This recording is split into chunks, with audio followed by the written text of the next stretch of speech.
Alina Lutsyk spent her Saturdays bringing love and comfort to the kids for 3 years, and is a decade later now going to school in Alberta. She joins me by Skype. Alina, thank you so much for joining us. No problem, my pleasure. Tell me what it was like the first time you went into those state-run orphanages and saw the conditions the kids were living in. Well, the conditions were horrible, and it brought such a pain in my heart for these kids when I saw where they were. These kids were rejected by society, and to see them running towards you and be happy to see you, to give you a hug. They wouldn't let you go. They would hug you and walk around with you, to play with you, to be engaged with activities that we brought to them. It was very rewarding and very nice to see them like that, knowing what conditions they were in. I love it. You know, you think about what it means to these kids who not only are orphans, some of them, but some of them are forgotten by their parents, literally given up by their parents, who can't care for them because of poverty or addiction. What it means to have people take time out and just come and love them. What did it mean to them? It meant a lot to them because they don't receive it from people who take care of them, in the orphanages right there, because they don't get enough time for them. So for them to have somebody to love and to spend time with them was a big thing for them. A big blessing for them. You know, today we have a goal. We're trying to raise $50,000 minimum to keep this program going for the next year. For people who are thinking about giving and being part of what we're doing in Ukraine, what would you tell them? I would say you're doing a great change in their lives.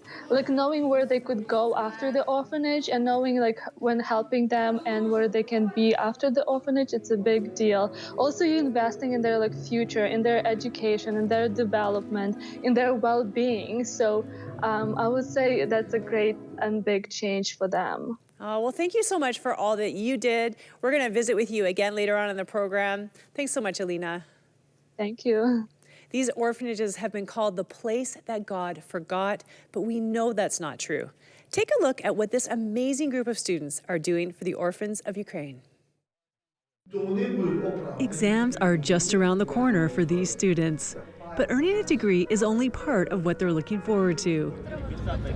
That's because education at Lviv Theological Seminary in Ukraine is also about what happens outside the classroom. Oksana, a third-year student, visits state-run orphanages with her colleagues every Saturday. After my first visit, I wanted to keep coming back. They bring food, gifts, read Bible stories, perform plays, and lead games. But most importantly, they show the orphans that someone cares. They often ask me if I can take them home and be their mom.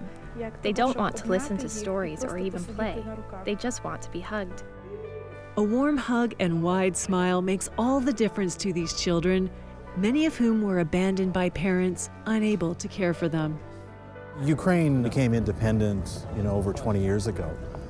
But with independence is all of these challenges of economic growth. So the children that are assigned to orphanages are not just real orphans, the way we would understand it. They come from homes that are so poor, they can't take care of their own kids. And while some of the orphanages are well run, many have deplorable conditions. It's hard for me to visit the orphanages many times and see how bad the conditions are for those children. I can't imagine how they survive. And there are some teachers who really don't care about the children. They let them stay dirty for days and run around completely unsupervised.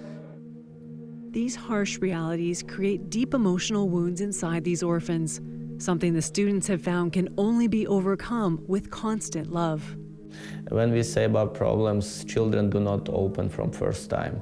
It needs many times of visitings to be closer and closer, many time of talking.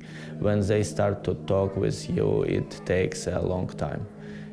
Sometimes it takes some years even.